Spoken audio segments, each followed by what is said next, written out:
नमस्कार साथियों, स्वागत है आपका कन्हैया जीएस वर्ल्ड में। दोस्तों, आज से हम लोग एक नया सीरीज की शुरुआत कर रहे हैं जिसका नाम है इंडियन पॉलिटी यानी कि भारतीय संविधान। दोस्तों, इस सीरीज से जुड़ जाइए क्योंकि हम लोग इस सीरीज में पढ़ने वाले हैं पूरे संविधान को पूरी फुल डिटेल से। ठीक है, कैसे फुल डिटेल से दोस्तों। तो शुरू करने से पहले आपको बता दें, यदि आप चैनल पे नए हैं तो नीचे जो लाल कलर वाली सब्सक्राइब लिखा है ना, उसको क्लिक करके बगल में घंटा उंटा का निशान आएगा, उसको भी दबा दीजिएगा। उससे आपको नोटिफिकेशन बराबर पहुंचता रहेगा और जितनी भी क्लासेज जाएंगी सबसे पहले नोटिफिकेशन आपके पास पहुंचेगा। तो बिना देरी किए हुए शुरू करते हैं हम लोग संविधान। ठीक है, तो देखिए हमारा क्या टॉपिक है आज का, संविधान।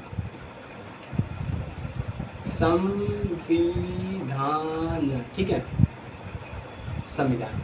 देखिए, संविधान पहले तो हम लोग को समझना होगा कि आखिरकार संविधान है क्या, संविधान कहते किसे हैं। ठीक है, तो पहले संविधान के बारे में समझिए। देखिए, हर एक देश को जिस प्रकार से एकदम आसान भाषा में समझिए, जैसे हम लोग अपने घर में रहते हैं तो घर को भी चलाने का एक नियम कानून होता है। जैसे कि रात में दरवाज़ा सोते वक्त कौन बंद करेगा, तो बच्चों का किस स्कूल में एडमिशन होगा, ठीक है, घर में क्या आएगा, शाम सुबह क्या बनेगा, यानी कि घर का भी एक पूरी तरीके से समझिए नियम कानून होता है जो कि घर के बड़े बुजुर्ग डिसाइड करते हैं। उसी प्रकार से, ठीक उसी प्रकार से एक और एग्जांपल समझ लीजिए।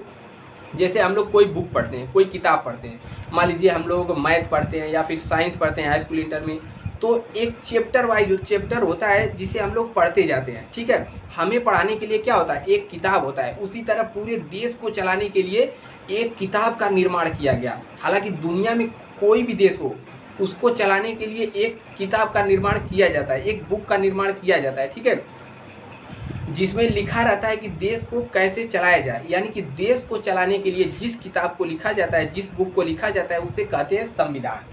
ठीक है, तो संविधान का मतलब तो समझ में आ गया होगा आखिरकार संविधान क्या है।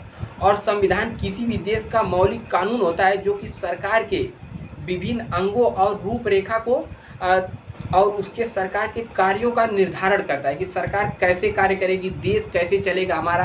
तो इसी को हम लोग कहते हैं संविधान। तो देखिए, और देश के संविधान से तो हमें मतलब नहीं है, हमें पढ़ना है भारतीय संविधान। ठीक है, तो भारतीय संविधान को हम लोग कैसे पढ़ें। ठीक है, जैसे कोई हम लोग का बुक होता है तो उसका चैप्टर बाय चैप्टर दिया रहता है। पहला चैप्टर मान लीजिए साइंस में हमने पढ़ा तो मापन आता है, दूसरा बीमा आता है, तीसरा समय दूरी आता है। फिर इस तरीके से पढ़ते पढ़ते हम लोग अंत तक एकदम पूरे साइंस के मास्टर हो जाते हैं। ठीक उसी प्रकार से हमारा संविधान है। संविधान भी अलग अलग भागों में लिखा गया है, अलग अलग चैप्टर में लिखा गया है। और टोटल कितने चैप्टर है, 22 चैप्टर है। ठीक है, जैसे हम लोग पढ़ते हैं ना संविधान के, कभी कभी एग्जाम में पूछ देता है, बताइए कि संविधान के 22वें भाग में या 20वें भाग में क्या है, संविधान संशोधन कौन से भाग में है, तो 20वें भाग में है। तो इसी तरह के संविधान को एकदम आसान बनाने के लिए, पढ़ने के लिए अलग अलग चैप्टर में बांट दिया गया है। ठीक है, तो आज हम लोग वीडियो में जानेंगे कि कितने चैप्टर हैं संविधान में और उनके नाम। ठीक है, तो आज देखिए, संविधान तो हमने देखा, संविधान, भारतीय संविधान में कुल 22 भाग हैं, 22 भाग यानी कि 22 चैप्टर हैं। ठीक है, अब इस वीडियो में हम लोग 22 भागों के बारे में जान लेते हैं। फिर अनुसूचियां हैं, ठीक है, अनुसूचियों के बारे में जानेंगे। फिर एक एक आर्टिकल, ठीक है, एक एक आर्टिकल, जितने भी आर्टिकल संविधान में महत्वपूर्ण है सबको इस सीरीज में हम लोग एकदम याद कर लेंगे, आपको याद करा के रहेंगे। तो देखिए शुरू करते हैं। देखिए पहला भाग क्या है संविधान में, संविधान में टोटल कितने भाग हैं, 22 भाग हैं। और पहले भाग की करें तो संघ एवं राज्य एवं उसका राज्य क्षेत्र, संघ एवं उसका क्षेत्र,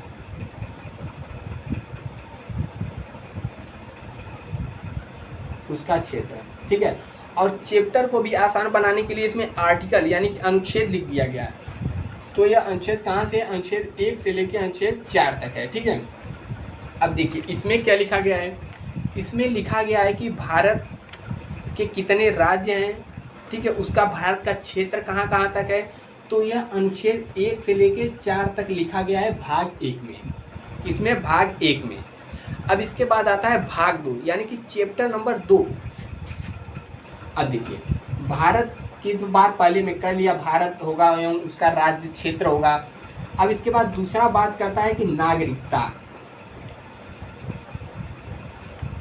अब जब नागरिकता, अब कोई भी व्यक्ति भारत में रहेगा तो उसको नागरिकता की ज़रूरत पड़ेगी, हम भारत के हैं, जैसे हमारा पहचान पत्र निर्धारण करता है, ठीक है, हम कहाँ के हैं, उसी तरह भारत की मतलब वही एक तरीके से भारत की नागरिकता है। तो नागरिकता को भाग 2 में रखा गया है और इसका अनुच्छेद कहाँ से कहाँ तक है, तो अनुच्छेद 5 से लेके 11 तक है। इस वीडियो में हम लोग क्या बात करेंगे, जितने भी 22 भाग हैं 22 भागों के बारे में देख लेते हैं, फिर आने वाले वीडियो में एक एक अनुच्छेद के बारे में पूरी डिटेल से बात करेंगे, ठीक है। तो नागरिकता भाग 2 में हो गया। अब उसके बाद आते हैं भाग 3। भाग 3 में हमारा क्या है, मौलिक कर्तव्य, नहीं मौलिक कर्तव्य नहीं, मूल अधिकार। हमारे देखिए, हम लोग देश का निर्माण हो गया, नागरिकता मिल गई। अब नागरिकता मिलने के बाद तो ये भी तो पता होना चाहिए कि हम देश में रह रहे हैं तो हमारा क्या क्या अधिकार है। रहना चाहिए कि नहीं रहना चाहिए, बोलिए भाइयों बहनों, रहना चाहिए कि नहीं रहना चाहिए, रहना चाहिए। तो भाग 3 में क्या है, मौलिक अधिकार या मूल अधिकार, मौलिक अधिकार, ठीक है। मौलिक अधिकार कहाँ से कहाँ तक है, तो अनुच्छेद 12 से लेकर 35 तक है। तो भाग 3 तक समझ में आया।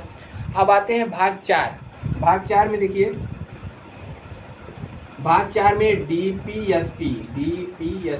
अब ये क्या अंग्रेजी में लिखते हैं भाई, हमको भी बताओ। डीपीएसपी मतलब होता है directive principle of state policy, या फिर इसे हम लोग कहते हैं राज्य के नीति निदेशक तत्व, राज्य के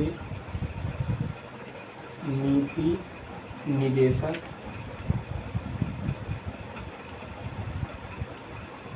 तत्व।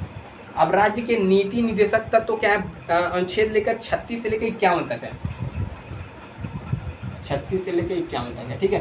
तो 3 भाग हमने जाना, पहला भाग राज्य एवं उसका संघ क्षेत्र, दूसरे में नागरिकता मिल जाएगी, और नागरिकता मिलने के बाद क्या होगा, हम लोग को अधिकार चाहिए, ठीक है।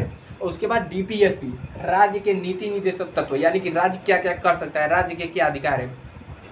अब उसके बाद 5वां में आते हैं हम लोग, 5वां भाग है हमारा संघ, ठीक है,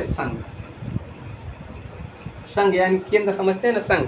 5वें भाग में क्या बताया गया है, जैसे भारत का एक राष्ट्रपति होगा, भारत का उपराष्ट्रपति होगा, और उसके बाद भारत में उच्च न्यायालय होगा, मतलब सुप्रीम कोर्ट होगा।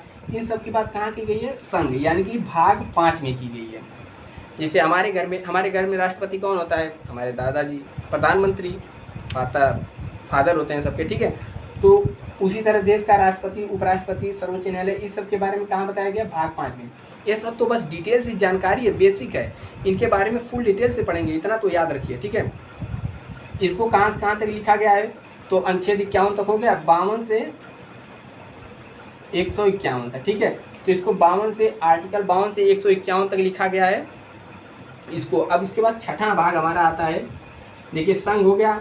अब आते हैं राज्य के बारे में, इसमें राज्य के बारे में बताया गया, यानी कि स्टेट के बारे में बताया गया भाग 6 में। उसके बाद भाग 7 आते हैं, ठीक है। भाग 7 में क्या है जी, भाग 7 देखिए समझिए, यह पहली अनुसूची से संबंधित है, लेकिन इसे इसमें निरस्त कर दिया गया, इस समय नहीं है, तो इसको जानने होने की जरूरत नहीं है, ठीक है। 7 तो हमने जान लिया। अब देखिए 7वें के बाद आते हैं 8वां भाग। दोस्तों यदि वीडियो पसंद आ रहा हो तो लाइक कर दीजिए, ठीक है, लाइक करके सब्सक्राइब करिए और दूसरों तक शेयर करिए, क्योंकि इसमें हम लोग क्या पढ़ने वाले हैं, भारतीय संविधान को फुल डिटेल से 7। अब भाग आते हैं 8 में। भाग 8 में क्या है, तो देखिए भाग 8 को हम लोग समझते हैं पूरी बेहतरीन तरीके से, संघ एवं राज्य क्षेत्र है। भाग 8 में क्या है, संघ एवं राज्य क्षेत्र है, संघ एवं राज्य क्षेत्र, ठीक है, भाग 8 में। और उसके बाद भाग 9 में आ जाएंगे, तो 9 में क्या है, देखिए यह संघ राज्य एवं क्षेत्र कहाँ से कहाँ तक है, तो 239 से लेकर 242 तक है, ठीक है। और उसके बाद भाग आएंगे 9 में, तो 9 में है पंचायतें, ठीक है, 9 में क्या है, पंचायतें। तो 9 में क्या है, 9 में है नगर पंचायत, ठीक है, 9 में नगर पंचायत, जैसा हमने बताया पंचायतें। और 9 में 2 भाग कर दिया गया है, एक क कर दिया गया है, एक ख कर दिया गया है। क में क्या है, पंचायतें, तो 9 में 9 क में है नगर पालिका, नगर पालिका। और ख में है सहकारी समितियां, सहकारी समितियां, ठीक है। और भाग 10 में आ जाएंगे तो भाग देखिए ऐसा हम पहले एकदम बेसिक समझ रहे हैं, फिर हम डिटेल से बताएंगे, ठीक है, इतना तो याद रखिए। 10 में है अनुसूचित जाति, अनुसूचित और जनजाति, 10 में हो गया। और 11 में हो गया, 10 तक तो हुआ, 11 में केंद्र राज्य संबंध, केंद्र और राज्य के मध्य में क्या क्या संबंध रहेगा उसके बारे में चर्चा इसमें भाग 11 में किया गया है, ठीक है। अब उसके बाद आता है 12वां भाग संबंधित है वित्तीय समावेशन के बारे में, ठीक है, वित्त के बारे में इसमें बात किया गया है, वित्त एवं संपत्ति के बारे में। और उसके बाद आता है भाग 13 में बात किया गया है भारत के राज्य के भीतर व्यापार एवं वाणिज्य समागम, यानी कि भारत के भीतर जो राज्य है उसके अंदर व्यापार कैसे होगा, वाणिज्य एवं समागम कैसे होगा, इस भाग 13 में बात की गई है। उसके बाद आता है भाग 14 में किस चीज़ की बात की गई है, ये सब देखिए भाग यानी कि चैप्टर है। भाग 14 में बात की गई है कि संघ, देखिए भाग 14 में बात की गई है निर्वाचन के बारे में, तो 15 में बात की गई है। और 14 में राज्य एवं केंद्र के अधीन जो सेवाएं होती है, जैसे यूपीएससी हो गया, स्टेट में पीएससी हो गया, तो उसकी बात किसमें की गई है, भाग 14 में, ठीक है। भाग 14 में क्या है, संघ एवं राज्य के अधीन सेवाएं, संघ एवं राज्य के अधीन जितनी भी सेवाएं होती है, अधीन सेवाएं, जैसे यूपीएससी हो गई, पीएससी हो गई, ठीक है, सेवाएं। अब भाग 15 में बात करें तो भाग 15 में निर्वाचन संबंधी बात किससे बात किया गया, भाग नंबर 15 में निर्वाचन। और भाग 16 में, जैसे भाग 16 क्या है, कुछ वर्गों के लिए विशेष उपबंध किया गया है, किसमें, भाग 16 में। भाग 16 में कुछ वर्गों के लिए विशेष उपबंध, ठीक है, भाग 16 में किया गया है। उसके बाद भाग 17 में किया गया राजभाषा का, ठीक है, 17 राजभाषा बोले तो जैसे हम लोग बोलते हैं ना, हमारे देश की राजभाषा क्या है, राजभाषा हिंदी है। हिंदी याद रखिए, राष्ट्रभाषा नहीं बल्कि राजभाषा है, राज्य की, यानी कि राजकाज की जितनी भी भाषाएं होंगी हिंदी में, ठीक है, राजभाषा। फिर 18 में बात करें तो इसमें 18 में हो जाएगा हमारा, 18 में हो जाएगा आपात 3 प्रकार के होते हैं, ठीक है। आपात की व्यवस्था कहाँ की गई है, भाग 18 में, कहाँ से 352 से लेकर के 60 तक है आपात के बारे में। और आपात कितने प्रकार के होते हैं, 3 प्रकार के होते हैं। कौन कौन से होते हैं, राज्य आपात होता है, एक होता है कि राष्ट्रीय आपात होता है, और एक होता है वित्त आपात, ठीक है। तो आपात वाले चैप्टर में जब आएंगे तो आपात के बारे में डिटेल से बात करेंगे। फिर इसके बाद आते हैं 19 नंबर में क्या है कि प्रकीर्ण है। अब प्रकीर्ण क्या है, जब इस चैप्टर में आएंगे तब बताएंगे पूरी डिटेल से। अब 20 वाले भाग में है संविधान संशोधन। अब देखिए हमने संविधान तो बना लिया, अब कोई भी चीज़ बना ले समय के साथ उसमें संशोधन करने की जरूरत तो पड़ेगी ही। संविधान संशोधन भाग 20 में संविधान संशोधन। 21 में क्या है, 2 भाग और बचते हैं। 21 भाग देखिए कुछ खास नहीं है, इसमें अस्थायी संक्रमण करके कुछ है। और 22वें भाग में है कि जैसे 22वें भाग में है संविधान का नाम तथा 60 नाम और संक्षिप्त नाम से संबंधित है, ठीक है। तो ये सब ज़्यादा इंपॉर्टेंट नहीं है, संक्षिप्त नाम से संबंधित है। तो भाग 22 भाग के बारे में हमने आपको बता दिया। अब इसके बाद देखिए अनुसूची भी है। अनुसूची कितनी है, 12 अनुसूचियाँ हैं। तो अनुसूचियों के बारे में बताएंगे, लेकिन ये सब जितना भी हमने बताया सबके बारे में एक एक के बारे में डिटेल से बताएंगे और जानेंगे भी, ठीक है। तो उम्मीद करते हैं आपको वीडियो पसंद आया होगा। वीडियो पसंद आया हो तो दूसरों तक, अपने दोस्तों तक बता दीजिए, क्योंकि यह सीरीज चलेगी लास्ट तक।